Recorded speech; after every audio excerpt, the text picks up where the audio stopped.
Hey Aries, welcome to your November 2025 Astrology and Tarot forecast. I've already pulled your cards to correspond with the astrology to make this reading a little more expedited.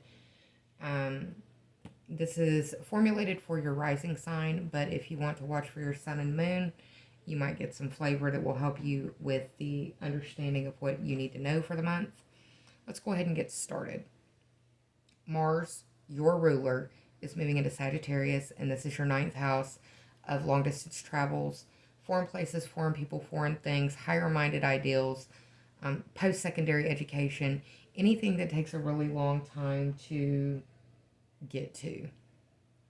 Ninth house stuff. It's also the house of religion. On the 5th of the month, we've got a 13-degree Taurus full moon in your second house of money, earning ability, resources, self-esteem, and self-worth. On the 6th of the month, we've got Venus moving into Scorpio. This is your 8th house of the taboo things that we don't speak about at the dinner, debt, money that we have, sex, the blood and guts of it all, taxes even. On the 9th of the month, we've got Mercury going retrograde at 6 degrees of Sagittarius in your 9th house of higher education, long distance trips, foreign languages, long journeys, etc. I would not plan a trip during a Mercury retrograde, a long trip especially, but if you do, get the travel insurance. On the 11th, we've got Jupiter going retrograde at 25 degrees of Cancer in your 4th house of home, family, roots, stability. It can also speak to teeth and bones, but it doesn't have to. On the 12th, we've got Mercury retrograde conjoined Mars at 6 degrees of Sagittarius in your 9th house. I feel like there's going to be a big internet outage. It's probably going to be related to the AWS outage back in October, just because there's synergy between when that happened. And on the 12th, 9th house again. So if you're in school, it may be that like you can't do your lessons online because that kind of thing. Or if you're a teacher, you can't teach your lesson because of the internet outage, that kind of thing. Pardon me. On the 20th, we've got a new moon at 28 degrees of Scorpio in your 8th house of shared resources, debt, taxes, the blood and sex of it all, the taboo things that you don't talk about. At the dinner table, we've got on the 21st, Mercury retrograde conjoining Lilith at 26 degrees of Scorpio. This is also in the 8th house.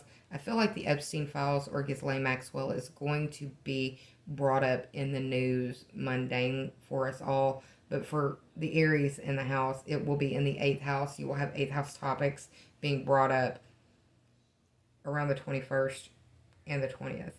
On the 22nd, we've got the spotlight, the sun, moving into Sagittarius, your 9th house, higher education, long distance trips. There's a lot of focus between that 8th and 9th house this month, and it's good for us to use astrology to know where to direct our focus. On the 29th, or on the 25th, we've got Mercury retrograde conjoined Venus at 22 degrees of Scorpio, and this is going on in the 8th house as well.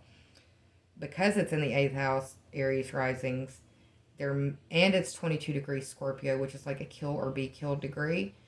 There may be news of someone dying. It could be a female or it could be a beloved figure.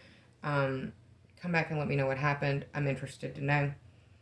On the 29th, we've got Mercury going direct at 20 degrees of Scorpio in your 8th house. It will not clear the shadow until the 17th of December. So just be aware of that. And any purchases that you make sure that you know the return policy. Make sure that you have the receipt.